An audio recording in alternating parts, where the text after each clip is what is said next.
What's up, y'all? It's Ty. In this video today, I'm going to be going over talking about the new MyTEAM weekly challenges in NBA 2K25 MyTEAM, what they are, and whether they are worth you guys taking a look at or not. Now, they're new challenges that are for hollow players, and along the way, you're not going to get a ton, and the best reward here is a hollow 92 plus premium player pack. I mean, look, for the 0.5%, so the less than 1%, as 2K likes to give us, percent of the community that cares about hollow players, awesome for them. But for the majority of the community, this event is not only trash, this event is, or not event, these challenges are useless. They are not worth your time.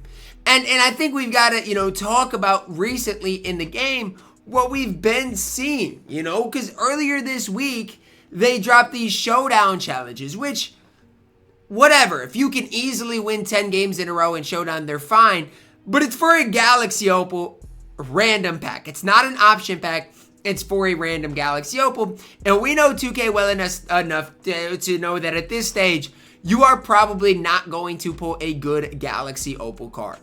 So, for me, the way I think about it is, over the last week or so, we've kind of been trending downwards as far as useful challenges, useful things to be playing on this game. They need to update King of the Court in a massive way. They haven't. They need to update, these challenges more than they do. And I get it, in Showdown, it's if you win 10 games in a row, you get a Galaxy Opal. But what about the things along the way? Why not have a reward at 1 game, 2 games, 3 games, 4 games, 5 games, and get some MT or stuff along the way? Like, at least in Triple Threat Park, some weeks, if you win 3 games in a row, guess what? You get some sort of MT or something of value. It's something that bugs me. Right? So even with these hollow challenges, why not? Oh, if you get part 1 done, you get a certain amount of MT that's not 100 MT. Am I the problem? Am I asking for too much?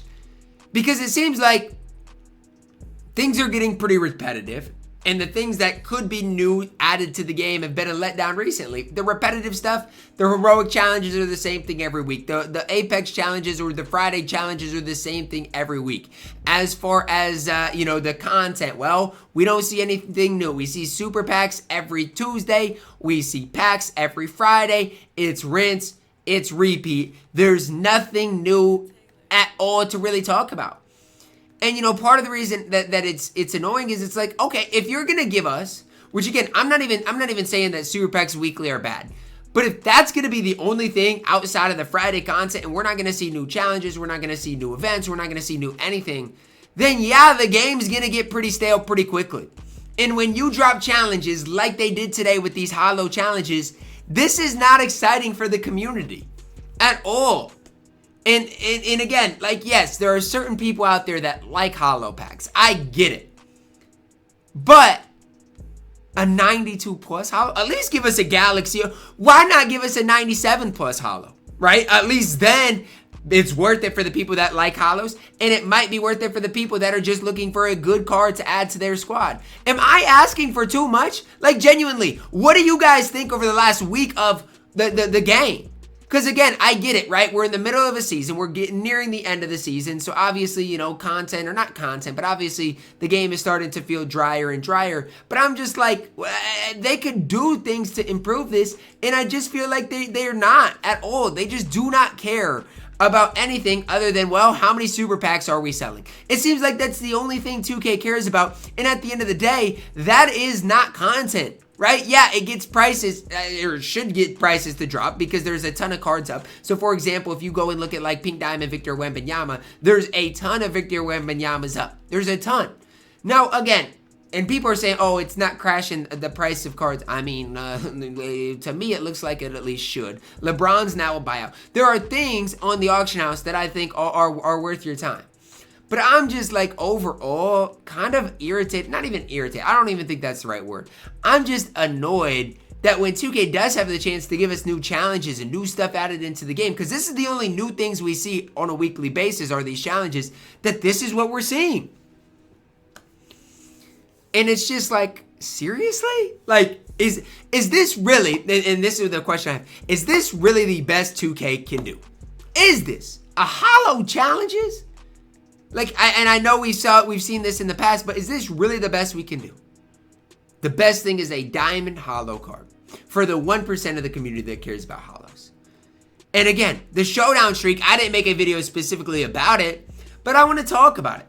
Number one, do you guys realize, if you are at tier 1, how hard it is to win 10 games in a row? It's hard. It's difficult. And even if you're not at tier 1, that probably means you're not the biggest sweat in the game, which means no matter where you're at, it's not going to be easy to win 10 games in a row.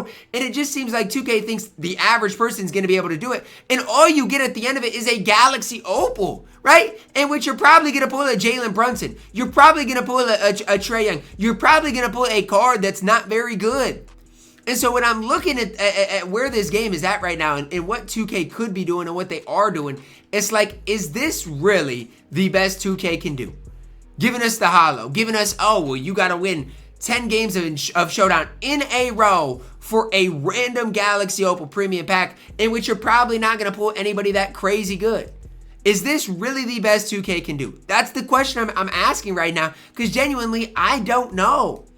Like, I genuinely feel like they should be able to do better. However, it just seems like on a consistent basis, we are let down, especially over the past week. And remember, it is the middle of the season. It's not like the season's just started. A lot of people have already got level 40 done. A lot of people have already got domination done. A lot of people already probably got salary cap weeks done. A lot of people are looking for something to grind.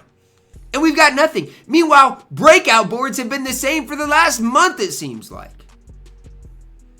Am I the one complaining too much? Like, this is the second board in breakout, and I'm seeing, 84s pop up, a free agent pack. We are in mid to late March. At some stage, we've got to see some improvements. At some stage, we've got to see some effort put into the game. At some stage. Now, yes, the auction house has made it so it's affordable to get a decent squad. It has. Right? Like, you can get a decent squad for relatively cheap at this point. I think that's super important for people to have that opportunity. Like, Kamara for 1,000 MT is crazy. Like, I think Kamara for that price is an absolute steal. Right? You can get a cheap, good squad without having to go broke. But at the end of the day, until there is a reason for people to load up and play the game, it's tough out here. It's tough. Because breakout's not worth it. Salary cap's not worth it. Showdown's not worth it. There's nothing that's worth it on this game right now to load up and play for. Right? There's just not, King of the Court's not worth it either. And so I get we're at the end of a season. But when 2K has the opportunity to put new challenges into the game at this stage of the season, they've got to be better. They've got to be better. Because like I mentioned, these Showdown challenges aren't worth it. Because I'm going to do them, right? I'm going to win these 10 games in a row. And guess what? I almost guarantee I'm going to see a Galaxy Opal like a Manu Ginobili. I almost guarantee it. And so you're making people win 10 games in a row for a poor Galaxy Opal. You're making people grind for a 92 overall hollow card. That just isn't it. It just seems backwards to me. It just seems like what is 2K really trying to accomplish here by putting in these new challenges? New challenges should be, I'm not saying they've got to be perfect, but they should be at least something more exciting than what they are right now. And you guys can be like, Ty, you're just complaining to complain. Sure, whatever floats your guys' boat. But at the end of the day, I'm just asking for a little bit more. I'm not asking for them to give us a free 100 overall. It's not what I'm asking for. But I think the weekly grinds for the Apex Heroic needs to be better, right? They purposefully make bad diamonds so, you can't get anybody good. I think the weekly challenges, MT stuff was awesome. Outside of that, horrible, right? We need to see more. The NBA flashback was whatever, but they've got you shooting with guys that can't really shoot. I just think at the end of the day, the weekly challenges for the future have to be better. It needs to be improved in a massive way. Because otherwise, like, again, what is the purpose? What is the reason for loading up and grinding these things out? There's no reason, right? If you enjoy the game, then sure, load up and play Showdown. But like the weekly grinds, you just act like they don't exist because it's pointless. It's genuinely pointless. And for a guy in myself who actually has had some sort of fun playing this game over the last little while, I get annoyed because it's like, why is this game not in a better situation? And I really think it's because the effort from 2K's side of it. Like, genuinely. They give us the bare minimum and expect everybody to be happy. Now, again, I don't necessarily hate the way the game's been for the last little bit. But the fact of the matter is, I've played a lot of Breakout this season. And the best reward that I've seen on Breakout, and I'll show you, I've probably played in Breakout 150 Breakout games. Okay, so I've got through a lot of different boards. You guys can see in Triple Threat, I'm at 54 wins. In Clutch Time, I'm at 50 wins. So I've played a decent amount of games. The best reward I've seen is 10,000 MT. And again, I don't complain about 10,000 MT because it's actually not the worst. But that's what I do. I got to get to the second board of Breakout to get 10,000 MT. And that's the best reward I've seen. You guys let me know. What are you guys playing that you're feeling rewarded? Domination was cool, right? I played a lot of Domination. I got level 40 along the way. But outside of that, after that, what are we doing here? What are we doing? Let me know your thoughts. Drop a like on the video, guys. Subscribe if you are new. And as always, man, I love you guys. Have a blessed day.